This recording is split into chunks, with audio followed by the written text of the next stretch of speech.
বাংলার আমাদের হিন্দু সমাজের যা দুর্গতি যে আমরা ঠিক করে পূজা করতে পারি না, তার জন্য থানা থেকে পারমিশন নিতে হয়। থানা কখনো পারমিশন দেয়, কখনো দেয় না। আমরা দুর্গা পূজা করতে গেলেও পারমিশন নিতে হয়, রামনবমী করতে গেলেও পারমিশন নিতে হয়। বহু রকম সমস্যার মধ্য দিয়ে আমাদের এই ধর্ম, আমাদের সমাজ, আমাদের সংস্কৃতি, আমাদের কৃষ্টি আজ বিপন্ন। আজকে আমাদের মা বোনরা দিনের দুপুরে, রাতের বেলা ছেড়ে দিন, ট্রেনে আসছে, বাসে আসছে, চলন্ত ট্রেনে আমাদের মা বোনদের শ্লীলতা হানি হচ্ছে, তারা অসম্মানিত হচ্ছে। বাড়ির মেয়েদেরকে আমরা পড়তে পাঠাচ্ছি বিভিন্ন কলেজে। আমরা দেখেছি আরজিকর মেডিকেল কলেজে একজন ডাক্তার বোন কিভাবে নৃশংসভাবে মানুষের লালসার শিকার হয়ে মারা গেলেন, তারও বিচার আমরা পাইনি। আমরা দেখেছি আমাদের সাহেবঘাটার বোনটির, তারও আমরা বিচার পাইনি। তো এইরকম সমাজের যে অবক্ষয় হচ্ছে, আমরা রুখে দাঁড়ানোর চেষ্টা করি, কিন্তু আপনার হাতে যদি প্রশাসনিক ক্ষমতা না থাকে, পুলিশ প্রশাসন আজকে যে কোনো একটি দলের দলদাস হয়ে আমাদের মতো সাধারণ নিরহ মানুষের কথা তারা শোনে না, তারা তাদের উপরওয়ালা নেতাদের কথা শুনে কাজ করে। তাই আমরা চাই আমাদের যারা সমাজ সংস্কার করব, সামাজিক আন্দোলন গড়ে তুলব, তারাও যদি ক্ষমতা সম্পূর্ণ না হয়, আমাদের কান্না, আমাদের দুঃখ কেউ শুনবে না। তাই আজকে আমাদের টিএমসির যিনি পদপ্রার্থী, তিনি ঘোষণা করেছেন সংবাদ মাধ্যমে যে মহারাজ কিসের লোভে তিনি রাজনীতির ময়দানে এলেন। আমি আজকে আপনাদের মাধ্যমে বলতে চাই, মহারাজের লোভ আছে। কি লোভ আছে? যারা চাকরি চুরি করে, যারা দরিদ্র মানুষের মুখের গ্রাস রেশন চুরি করে, যারা আমার বেকার ভাইদেরকে পরিযায়ী শ্রমিক বানিয়ে তারা ভিন রাজ্যে যেতে সাহায্য করে, তাদেরকে এই রাজ্য থেকে উৎখাত করার লোভ আমার রয়েছে। সেই লোভেই আমি এই রাজনীতির অঙ্গনে এসেছি।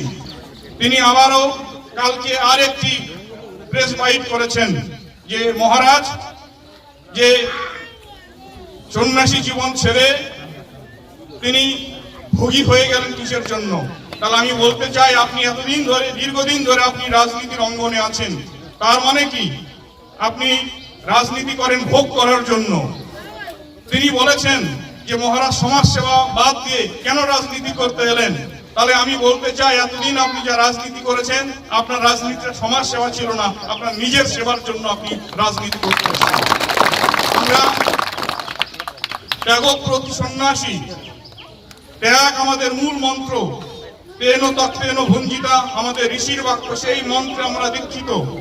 সমস্ত মানুষের জন্য আমরা ত্যাগ করেছি, আমাদের ঘর বাড়ি সমাজ। তাই আমরা ত্যাগ কি জিনিস আর ভোগ কি জিনিস সেটা আমরা পার্থক্য করতে জানি। তাই এখানে আপনারা সচেতন মা বোন ভাইয়েরা রয়েছেন, আপনারা ভোট দেওয়ার সময় চিন্তা করবেন যে আপনারা কাকে ভোট দেবেন। একজন বসন্তদা বলেন যে একজন চোরকে ভোট দেবেন না একজন সাধুকে ভোট দেবেন, চিন্তা আপনারা করবেন। নমস্কার, ভালো থাকবেন সবাই। আমি স্বর্গীয় মৃত্যুঞ্জয়ের প্রতি শ্রদ্ধা জানিয়ে, তার পরিবারের প্রতি সমবেদনা জানিয়ে আমি দু চার কথা বলবো। আপনারা সবাই জানেন যে 2026 আগামী 23 তারিখ আমাদের কালিয়াগঞ্জ বিধানসভা নির্বাচন, এবং সেই বিধানসভা নির্বাচনে ভারতীয় জনতা পার্টির প্রার্থী হিসাবে আমাদের সবার প্রিয়, আমরা সবাই চিনি, আমাদের সবার শ্রদ্ধার উৎপল মহারাজ ভোটে দাঁড়িয়েছে। এবং তার সাথে সাথে আপনারা এটাও জানেন যে পশ্চিমবঙ্গে চারিদিকে যে পরিস্থিতি তৈরি হচ্ছে, এবং বিশেষ করে আপনারা যে জায়গাটায় থাকেন, রাধিকাপুর একদম বর্ডার, আপনারা কিছুদিন আগেই দেখেছেন যে আমাদের পার্শ্ববর্তী দেশ বাংলাদেশ, যেটা আমাদের নারীর টান, আমরা কম বেশি সেখান থেকে এসেছি, আমরা না আসছি আমাদের পূর্বপুরুষ হচ্ছে, সেখানে কিভাবে মানুষের উপর অত্যাচার হচ্ছে, কিভাবে আমাদের মানুষকে মেরে ফেলা হচ্ছে। মেরে ফেলে পুড়িয়ে দেওয়া হচ্ছে। আজকে পশ্চিমবঙ্গেও যাতে এই পরিস্থিতি না হয়, এবং পশ্চিমবঙ্গের যে পরিস্থিতি, আপনারা যে রাধিকাপুরবাসী আছেন এখানকার, আপনাদেরকে বলতে হবে না, আপনারা সবাই জানেন কিভাবে পুলিশ এসে বাড়িতে সবার সামনে মৃত্যুঞ্জয়কে হত্যা করেছিল। আজকে সেই পুলিশ অফিসার চাকরি করছে, কিন্তু সেই পরিবার এখন অব্দি বিচার পায়। আজকে আপনাদেরকে কিছু বলার নেই। আপনারা জানেন সাহেবঘাটার ভোটটাকে আমাদের মেরে ফেলা হলো, সেই ভোটের কোনো বিচার নেই। ঠিক সেই জায়গায় দাঁড়িয়ে আজকে আমাদের সবাইকে সংঘবদ্ধ হতে হবে, এবং আগামী দিন আমাদের উৎপল মহারাজকে বিপুল ভোটে জয়ী করে আমাদের পশ্চিমবঙ্গে পাল্টানো দরকার। চাই বিজেপি সরকার, আমাদের বিজেপি সরকার, ডবল ইঞ্জিন সরকার, সেই সরকার আমাদের প্রতিষ্ঠা করতে হবে। কারণ আমরা চাই না যে আমাদের এই পশ্চিমবঙ্গ পশ্চিম বাংলাদেশ হয়ে যাক। যে পাশের পরিস্থিতি হয়েছে আপনারা সব জানেন, আমি বেশি বলবো না। আপনাদেরকে অনুরোধ করব, 2024 সালে আপনারা আমাকে আশীর্বাদ করেছিলেন, তাই জন্য আমি আজকে এমপি। আমার ছোট্ট ক্ষমতার মধ্যে যেটুকু কাজ করার সেটা আমি চেষ্টা করছি। ঠিক তেমনি আজকে যদি আমাদের ডবল ইঞ্জিন সরকার হয়, আমরা ভারতবর্ষের বিভিন্ন রাজ্যে, যেখানে বিজেপি শাসিত রাজ্য রয়েছে, যেখানে আমাদের সরকারের যে সুবিধাগুলো আমরা এখানে পাচ্ছি না, বিশেষ করে আয়ুষ্মান ভারত, যেটা প্রধানমন্ত্রীর স্বপ্নের প্রকল্প, সেই চিকিৎসার কার্ড আমরা পাচ্ছি না, যে কার্ডকে আমরা ভারতবর্ষের যে কোনো হসপিটালে 5 লক্ষ টাকার চিকিৎসা আমরা বিনা পয়সায় পাবো, কিন্তু আমরা সেটা পাচ্ছি না, বঞ্চিত হচ্ছে। কৃষক সম্মান নিধি থেকে শুরু করে, বিশ্বকর্মা যোজনা থেকে শুরু করে, প্রধানমন্ত্রী আবাস যোজনা থেকে শুরু করে সব কিছু থেকে আমরা বঞ্চিত হচ্ছি। আজকে মোদীজি ভারতবর্ষে 80 কোটি লোককে রেশন দিচ্ছেন, আমরা সবাই রেশন পাচ্ছি, কিন্তু ভোট আসলেই সেখানে অন্যরকম প্রচার চলছে যে তারা দিচ্ছে। এই প্রকল্প শুধু পশ্চিমবঙ্গে নয়, ভারতবর্ষের সমস্ত রাজ্যে চালু আছে। ঠিক তার সাথে সাথে আপনারা দেখেছেন আমাদের মহারাজ যখন কোনো আন্দোলন করতে হয়, কোনো বন্যা হোক, কোনো অসুবিধা হোক, মানুষের পাশে থাকার জন্য উনি থাকেন। যখন মৃত্যুঞ্জয় দ্বারা এই ঘটনা ঘটেছিল তখনও মহারাজ পাশে ছিলেন।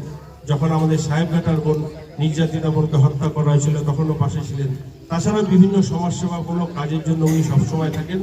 উনি আমাদের জন্য, আমাদের সমাজের কাজ করার জন্য উনি সর্বস্ব ত্যাগ করে এসে আজকে উনি আমাদের কাছে এসেছেন।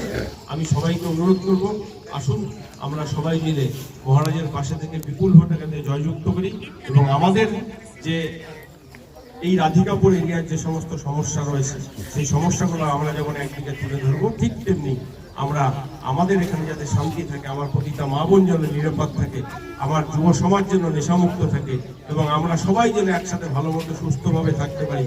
আমাদের পার্শ্ববর্তী বাংলাদেশে যেন ঠিকঠাকভাবে আমাদের যারা এখনো আত্মীয় স্বজন লোকজন রয়েছেন তারাও যেন ভালো থাকে। আমাদের উপরে যে অত্যাচারটা হচ্ছে, যে পুলিশি হয়রানি হচ্ছে, ভোট আসলে নতুন করে পুলিশি হয়রানি হয়, আবার নতুন করে কেস চলে আসে, আমাদের কার্যকর্তাদের যেভাবে হয়রানি করা হয় সেই হয়রানি থেকে যেন আমরা মুক্তি পাই, সেই জন্য আমরা সবাই মিলে মহারাজকে পদ্মফুল জিতে বিপুল ভোটে ভোট দিয়ে জয়যুক্ত করবো। আমি আর বেশি